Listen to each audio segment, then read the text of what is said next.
నమస్కారం ఘంటారావానికి స్వాగతం. ముందుగా ప్రధానాంశాలు. బ్రాండ్ ఏపీ ప్రమోషన్ పేరుతో సీఎం దావోస్ పర్యటన, పారిశ్రామికవేత్తలతో సమావేశాలు.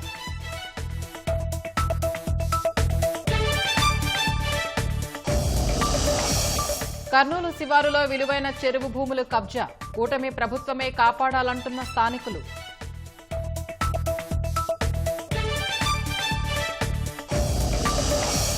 మానసిక వికలాంగులకు ఒంగోలు సారా కవనెంట్ హోం ఆసరా, అవసరమైన విభాగాల్లో బాలికలకు శిక్షణ.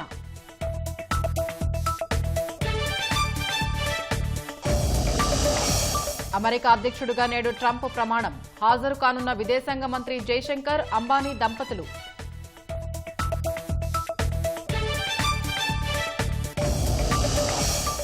ముగ్గురు బందీలను వదిలిపెట్టిన హమాస్, తమ వారిని చూసి కుటుంబ సభ్యుల కన్నీరు.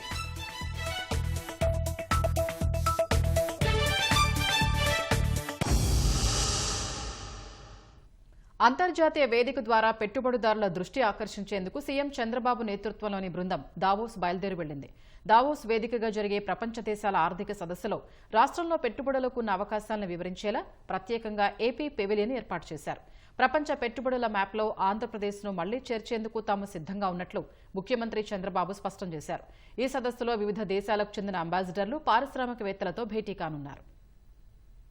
ప్రపంచ దేశాల ఆర్థిక సదస్సులో బ్రాండ్ ఏపీ ప్రమోషన్తో భారీ పెట్టుబడులు సాధించేందుకు ముఖ్యమంత్రి చంద్రబాబు నేతృత్వంలోని బృందం సిద్దమైంది. గత రాత్రి ఢిల్లీ నుంచి జ్యూరిచ్ కు బయలుదేరి వెళ్లిన సీఎం నేతృత్వంలోని బృందం నేటి నుంచి 5 రోజుల పాటు దావోస్ లో జరిగే సమావేశాల్లో పాల్గొంటుంది. అందుకనుగుణంగా బిజీ షెడ్యూల్ ఖరారైంది. ఈ వేదిక ద్వారా రాష్ట్రంలో పెట్టుబడులకు ఉన్న అవకాశాల్ని కంపెనీల ప్రతినిధులకు చంద్రబాబు వివరించనున్నారు. మొత్తం 5 సెషన్లలో 3 సెషన్లు ప్రధాన వక్తగా చంద్రబాబు మాట్లాడతారు. 2 సెషన్లలో మాట్లాడనున్న మంత్రి లోకేష్ రాష్ట్రంలో పెట్టుబడులకు ఉన్న అవకాశాలను వివరించనున్నారు. అందుకనుగుణంగా అవసరమైన పీపీటీలను ఈడీబీ సిద్ధం చేసింది. ఇటీవల రాష్ట్రానికి వచ్చిన భారీ ప్రాజెక్టుల గురించి ప్రత్యేకంగా వివరించడం ద్వారా ప్రపంచ దృష్టిని ఆకర్షించారని ప్రభుత్వం భావిస్తోంది.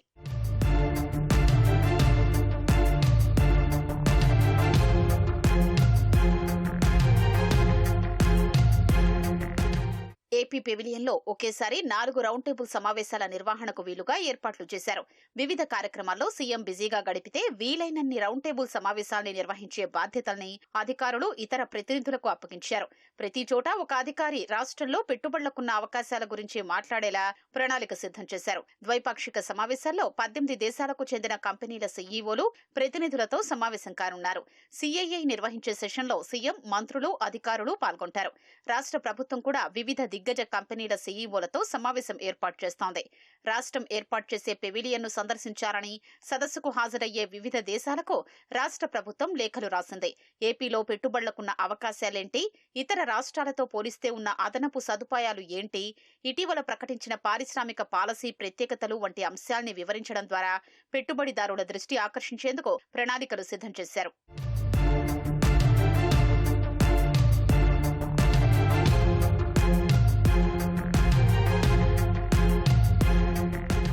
ముఖ్యమంత్రి చంద్రబాబు నేడు జ్యూరిచ్ భారత రాయబారితో భేటీ అవుతారు. మొదటి రోజు జ్యూరిచ్ లో 10 మంది పారిశ్రామికవేత్తలతో సమావేశమవుతారు. అనంతరం హోటల్ హయత్ లో meet and greet with Telugu diaspora పేరుతో జరిగే తెలుగు పారిశ్రామికవేత్తల భేటీలో పాల్గొని రాష్ట్రంలో పెట్టుబడులకున్న అవకాశాలను వివరిస్తారు. అనంతరం దావోస్ వెళ్లి పారిశ్రామికవేత్తలతో సమావేశంలో పాల్గొంటారు. Arcelor Mittal executive chairman Lakshmi Mittal తో ప్రత్యేకంగా భేటీ అవుతారు. రెండో రోజు సిఐఐ సెషన్ లో గ్రీన్ హైడ్రోజన్ అంశంపై చర్చ, Solar Impulse, Coca Cola, Welspun, LG, Carlsberg, Cisco, Walmart International, Cognizant సంస్థల చైర్మన్లు, సీఈఓలతో జరిగే సమావేశానికి యూఏఈ ఆర్థిక శాఖ మంత్రి అబ్దుల్లా బిన్ తో కలిసి చంద్రబాబు హాజరవుతారు. అనంతరం ఎనర్జీ ట్రాన్స్మిషన్ చర్చల్లో పాల్గొంటారు. అంతర్జాతీయ మీడియా సంస్థలు నిర్వహించే చర్చలు, బ్లూమ్ బర్గ్స్ కు ఇచ్చే ఇంటర్వ్యూలో ఆంధ్రప్రదేశ్ విధానాల్ని వివరిస్తారు. మూడో రోజు అగ్రశ్రేణి పారిశ్రామికవేత్తలతో సమావేశం కానున్నారు. రోజుకు కనీసం 10కి పైగా భేటీలు, సమావేశాల్లో చంద్రబాబు పాల్గొని రాష్ట్రంలో మానవ వనరులు, మౌలిక సౌకర్యాలు, ప్రభుత్వ రాయితీలు, సమర్థ నాయకత్వం, స్పీడ్ ఆఫ్ డూయింగ్ బిజినెస్ పై వివరిస్తారు. 4వ రోజు స్వదేశానికి బయలుదేరతారు.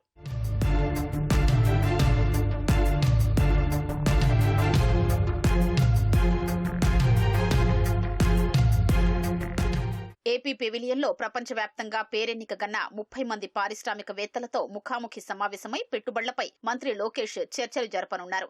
విద్యారంగంలో వస్తున్న మార్పులపై విద్యారంగ గవర్నర్ల సమావేశంలో పాల్గొంటారు. ఏఐ పరిశ్రమల కోసం మెరుగైన పర్యావరణ వ్యవస్థ నిర్మాణం, అధునాతన యుగంలో కృత్రిమ మేధ, జెండర్ పారిటీ స్ప్రింట్ ఛాంపియన్స్ అంశాలపై ప్రముఖులతో నిర్వహించే సమావేశాలకు హాజరవుతారు. Next gen AI, data factory, AI విశ్వవిద్యాలయం ఏర్పాటు అంశాలపై ఎన్విడియా ప్రతినిధులు, ఏఐ ఫర్ గుడ్ గవర్నెన్స్ పై గూగుల్ సంస్థ ప్రతినిధులతో రౌండ్ టేబుల్ సమావేశంలో పాల్గొంటారు. గ్లోబల్ ఎకనమీ స్థితిగతులు, కార్మిక మార్కెట్పై ఏఐ ట్రాన్స్ఫర్మేషన్ ప్రభావం అనే అంశంపై వైట్ షీల్డ్తోనూ, భవిష్యత్తుపై వాతావరణ ఉద్యమ ప్రభావం అంశంపై స్వనీతి ఇనిషియేటివ్ ప్రతినిధులతో వార్షిక లీడర్ ఫోరం పునరుద్ధరణ నిర్వహించే సమావేశాలకు మంత్రి లోకేష్ హాజరవుతారు. సదస్సులో 30 మంది దిగ్గజ పారిశ్రామికవేత్తలతో ముఖాముఖి సమావేశమై ఏపీలో పెట్టుబడులు పెట్టాల్సిందిగా ఆహ్వానించనున్నారు. రాష్ట్రంలో పెట్టుబడులకు గల అనుకూలతలు, మెరుగైన పర్యావరణ వ్యవస్థ, ప్రభుత్వం అందిస్తున్న ప్రోత్సాహకాల గురించి వివరిస్తారు. CNBC, TV 18, business today, economic times, Bloomberg, money control వంటి ప్రముఖ జాతీయ, అంతర్జాతీయ మీడియా సంస్థల ప్రతినిధులతో ఇంటరాక్టివ్ సెషన్స్ కు హాజరవుతారు.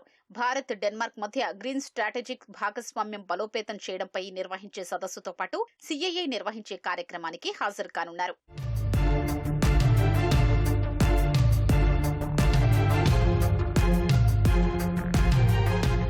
దావోస్ వెళ్లే బృందంలో ప్రభుత్వాధికారులు, మంత్రులు మాత్రమే డెలిగేషన్ బృందంలో సభ్యులుగా ఉండాలని కేంద్రం నుంచి ఆదేశాలు అందాయి.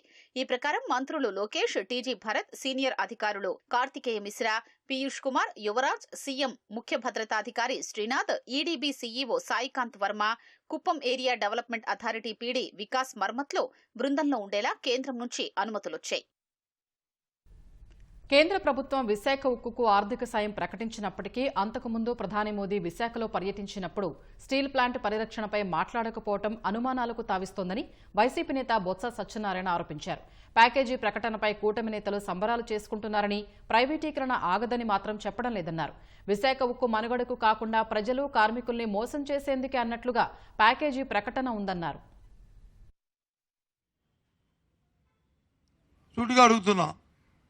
కాబట్టి ఇది ఈ ముసుగులో ప్రయోగపరం చేసే కార్యక్రమంలోనే ఈ ప్యాకేజీ ఇచ్చారనేది మా తాలూకా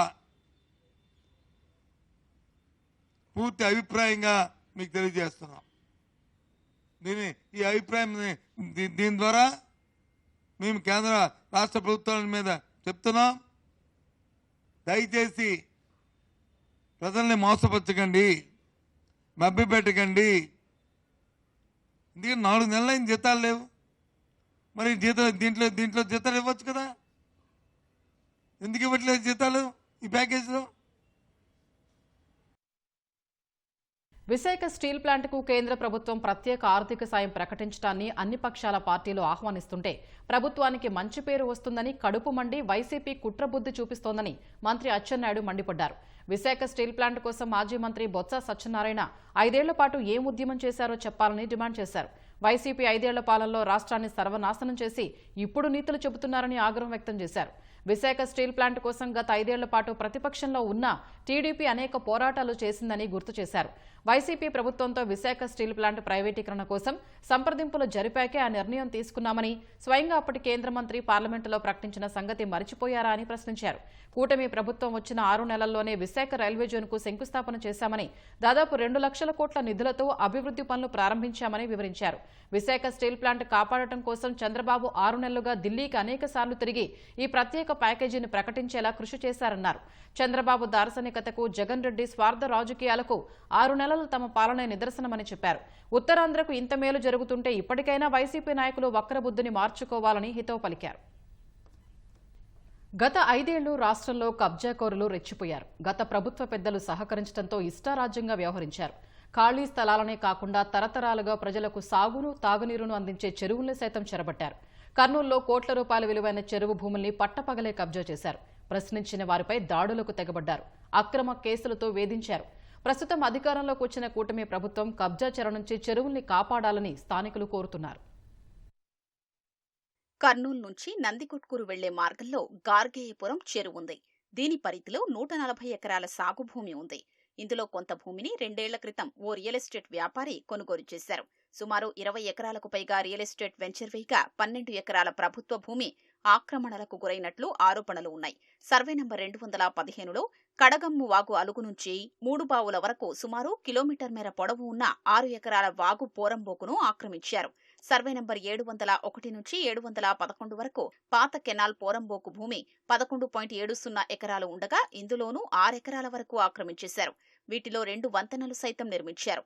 కర్నూలు అర్బన్ డెవలప్మెంట్ అథారిటీ అధికారులు సైతం ఈ వెంచర్కు 2023 జూన్ 7వ తేదీన అనుమతిచ్చేశారు. బి నాగార్జునరెడ్డి అనే వ్యక్తి గత ప్రభుత్వంలో చక్రం తిప్పిన సజ్జల రామకృష్ణారెడ్డి, మాజీ ఆర్థిక మంత్రి బుగ్గన రాజేంద్రనాథ్ రెడ్డికి బినామీగా వ్యవహరించారన్న ఆరోపణలు ఉన్నాయి. వారి హస్తం ఉండడంతోనే యథేచ్ఛగా వారు పోరంబోకు స్థలాన్ని కబ్జా చేశారు. వాటికి అన్ని అనుమతులు పొందారు. దీన్ని స్థానికులు అడ్డుకోవడంతో వారిపై ప్రైవేటు గూండాలు దాడులకు పాల్పడ్డారు. చివరకు లోకాయుక్తను ఆశ్రయించారు.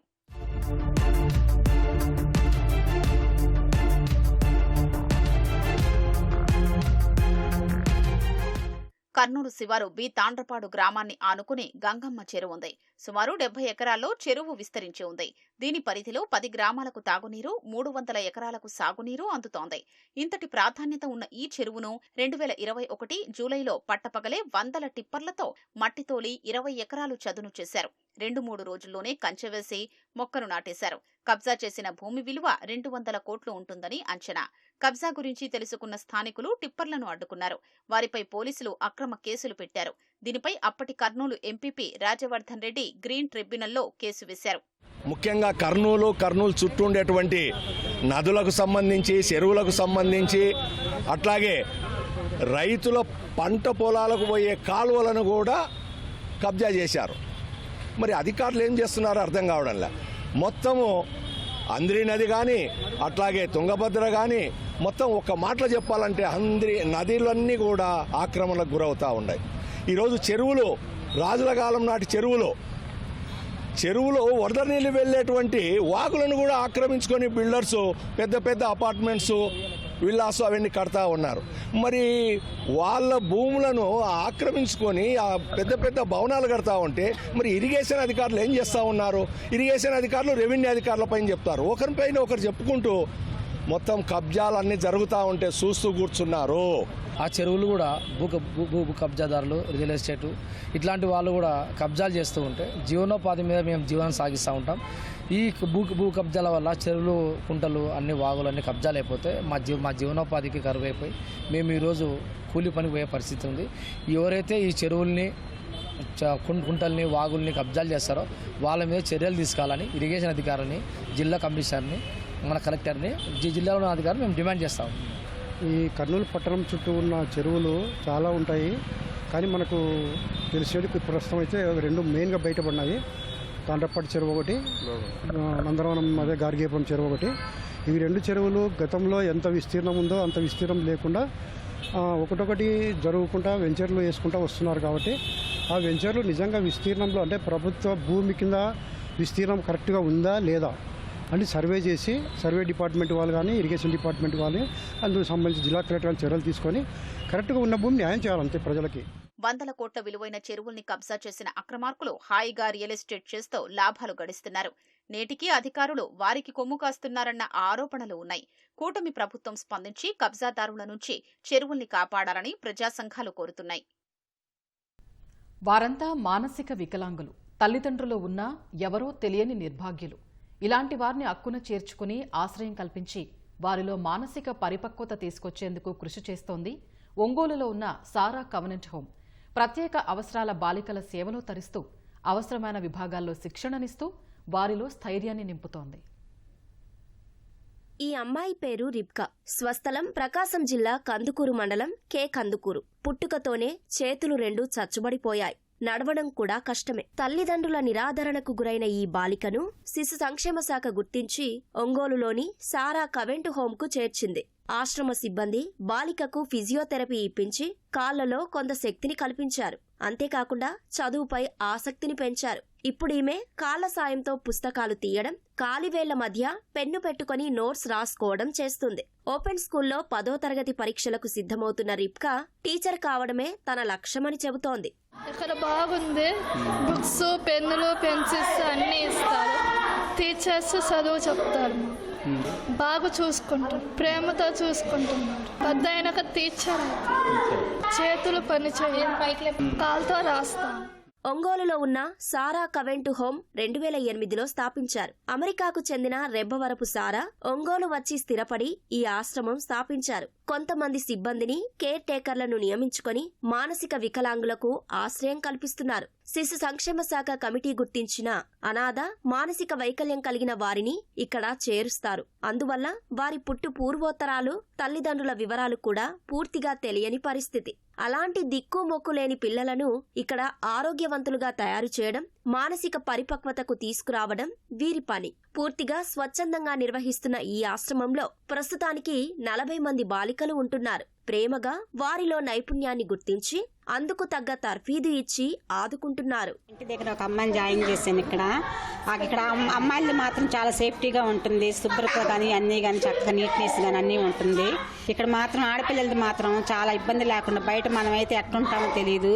నేను రాకపోతే వాళ్ళ ఆరోగ్యం కానీ ఏదైనా బాగాలేకపోయినా కూడా వాళ్ళే చూసి ఏదైనా ఇబ్బందిగా మీరు చూడాలి అంటేనే నాకు ఫోన్ చేస్తారు. నార్మల్ వాళ్ళు ఎవరు ఇక్కడ ఉండరండి. ప్రతి ఒక్కళ్ళు రకరకాల వైకల్యాలతో ఇక్కడికి వచ్చిన వాళ్ళే ఉంటారు.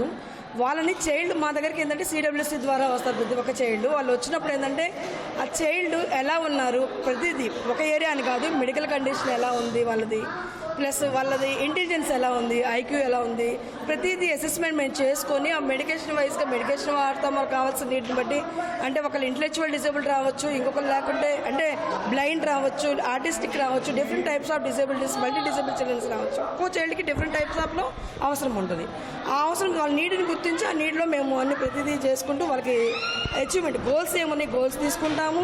ప్లస్ ఆ గోల్స్ వైజ్ కానీ వాళ్ళకి అచీవ్మెంట్ తీసుకుంటా వచ్చి వాళ్ళకు ఒక రికార్డ్ మెయింటైన్ చేసుకుంటూ ప్రతిదీ వాళ్ళ గ్రోత్ ఫైనల్లీ ఏంటంటే వాళ్ళ ఇండిపెండెంట్ అవ్వాలి. ఒక్కొక్కరు ఒక్కో రకమైన మానసిక స్థితిలో ఉంటారు. కొందరికి మాటలు రావు, మరికొందరు నడవలేరు. ఇంకొందరికి ఇక్కడకు వచ్చేటప్పుడు కనీసం చేతులు కాళ్ళు పనిచేయలేని స్థితిలో ఉంటే వారికి ఫిజియోథెరపీ చేసి నడిచేలా సహకారం అందిస్తారు. ఇద్దరేసి పిల్లలకు ఒక కేర్ టేకర్ ఉంటారు. ఫిజియోథెరపిస్ట్, సైకాలజిస్ట్, వైద్యులు ఇలా నిరంతరం బాలికల సేవల్లో ఉంటారు. ఈ ఆశ్రమంలో చేరిన పలువురిని విదేశీయులు దత్తత తీసుకున్నారు. పలువురు బాలికలు వివిధ రంగాల్లో కాస్త నైపుణ్యం సాధించి చిన్న ఉద్యోగాలు చేస్తున్నారు. సాధ్యమైనంత వరకు బాధితులు స్వశక్తితో బతికేలా చేసి వారిని సాధారణ జీవనంలోకి తీసుకురావడమే సంస్థ లక్ష్యమని నిర్వాహకులు చెబుతున్నారు. చేసే ప్రతి ఒక్క ఫిజియోలో కూడా షెడ్యూల్ ఉంటుంది అనమాట. మార్నింగ్ నుంచి ఈవినింగ్ వరకు సివియర్ పిల్లలు ఉంటారు, మైల్డ్, మోడరేట్, ఇట్లా 3 టైప్స్లో ఉంటారు. బట్ ఇక్కడికి వచ్చిన ప్రతి ఒక్క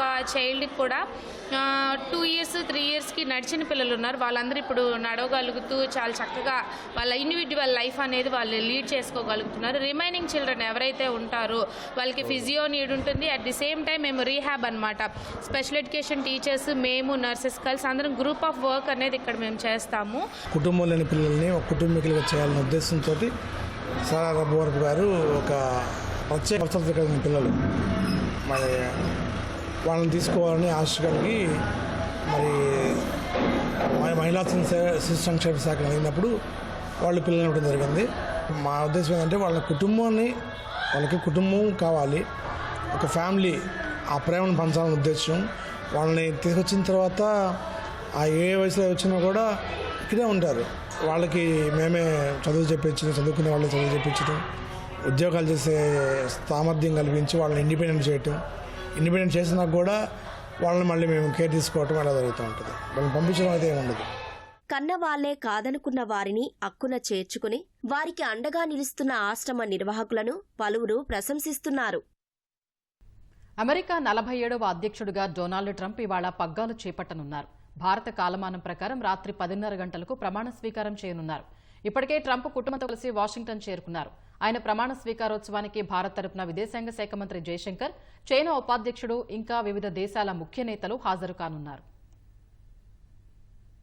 డొనాల్డ్ ట్రంప్ ప్రమాణ స్వీకార కార్యక్రమానికి సర్వం సిద్ధమైంది. వాషింగ్టన్ డీసీ క్యాపిటల్ హిల్లోని రోటుండా ఇండోర్ ఆవరణలో ప్రమాణ స్వీకారోత్సవం జరగనుంది. సాధారణంగా క్యాపిటల్ భవనం మెట్లపై అమెరికా అధ్యక్షులుగా ప్రమాణం చేస్తుంటారు. అయితే అతి శీతల వాతావరణ పరిస్థితుల కారణంగా బహిరంగ ప్రదేశంలో కాకుండా ఇండోర్ ఆవరణలో ట్రంప్ ప్రమాణం చేయనున్నారు. దాదాపు 25,000 బలగాలతో ఫెడరల్ అధికారులు భద్రతా ఏర్పాట్లు చేశారు. ఉదయం తొలుత సెయింట్ జాన్స్ ఎపిస్కోపల్ చర్చిలో ట్రంప్ ప్రార్థనలు చేయనున్నారు. అక్కడి నుంచి శ్వేత సౌధానికి వెళ్లి ప్రస్తుత అధ్యక్షుడు జో బైడెన్, ఆయన సతీమణి ఇచ్చే తేనీటి విందులో పాల్గొంటారు. తర్వాత క్యాపిటల్ హిల్ కు చేరుకుంటారు. భారత కాలమానం ప్రకారం రాత్రి 10:30 గంటలకు అమెరికా సుప్రీంకోర్టు ప్రధాన న్యాయమూర్తి ట్రంప్తో అధ్యక్షుడిగా ప్రమాణం చేయించనున్నారు. ఆ తర్వాత ట్రంప్ ప్రారంభోపన్యాసం చేయనున్నారు. అమెరికా ఐక్యతే లక్ష్యంగా తన ఉపన్యాసం ఉంటుందని ఇప్పటికే ప్రకటించారు. అనంతరం కాంగ్రెస్ లో జరిగే విందులో కొత్త అధ్యక్షుడి హోదాలో ట్రంప్ పాల్గొంటారు. ప్రమాణ స్వీకారోత్సవం సందర్భంగా రోజంతా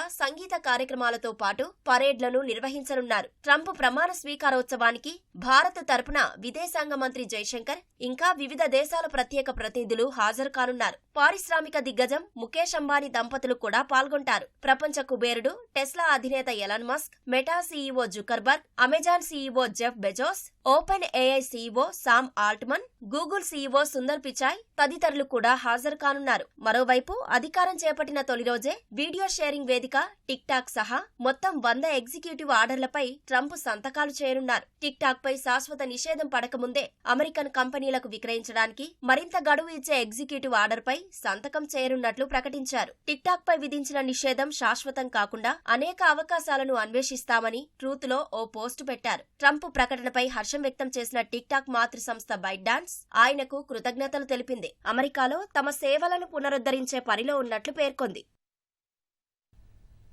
కాల్పుల విరమణ ఒప్పందంలో భాగంగా హమాస్ విడుదల చేసిన 3 బందీలు తమ ఆత్మీయుల్ని కలుసుకున్నారు. గాజా సిటీలోని అల్ సరాయా స్క్వేర్ వద్ద రెడ్ క్రాస్ సిబ్బందికి ఇజ్రాయెలీల్ని హమాస్ బలగాలు అప్పగించాయి. ఈ సందర్భంగా అక్కడ భారీగా పాలస్తీనియన్లు గుమికూడారు.